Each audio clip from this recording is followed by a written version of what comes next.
নামাজের আমাদের তাসকিয়া উঠে যাচ্ছে, আধ্যাত্মিকত্ব পাচ্ছেন না, আপনি নামাজ নিজে পড়ে নিজে ফিল হচ্ছেন আপনি নামাজ পড়ছেন। সেজদায় গেলেন, সেজদা মনে হচ্ছে ব্যায়াম, টাপাস টাপাস। মাঝখানে বসারও সময় নাই, মাঝখানে বসে যে একটু দোয়া পড়তে হয়, আল্লাহুম্মা গফিরলি ওয়ারহামনি, কত চমৎকার দোয়া। আল্লাহুম্মা গফিরলি, আল্লাহ আমাকে মাফ করে দাও, ওয়ারহামনি, আল্লাহ আমাকে রহম করো, ওয়াফিনি, আমাকে নিরাপত্তা দান করো, ওয়ারযুকনি, আমাকে রিজিক দান করো। এই তো দোয়া। নামাজের দোয়া বাদ দিয়ে নামাজের পরে লম্বা দোয়া। হ্যাঁ, নামাজের মূল দোয়াই নাই। নামাজের প্রত্যেকটা বিষয় বুঝে বুঝে পড়লে এত মজা লাগে, এত স্বাদ লাগে, আপনি নামাজে ডুবে যাবেন।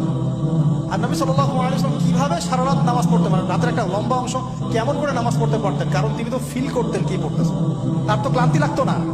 তার পা কখন ফুলে গেছে তার টেরি নাই, টেরি পাচ্ছেন না তিনি। আমাদের নামাজে তো আল্লাহর কোনো ফিলিংসই আসছে না। সেজদা করছে, সেজদায় নবীজি বলেছেন বেশি বেশি দোয়া করো, কারণ সেজদায় যে দোয়াটাই করবা কবুল হয়ে যাবে ইনশাআল্লাহ। সেজদায় তাসবিহ পড়ার টাইম পাচ্ছি না, দোয়া করবো কখন?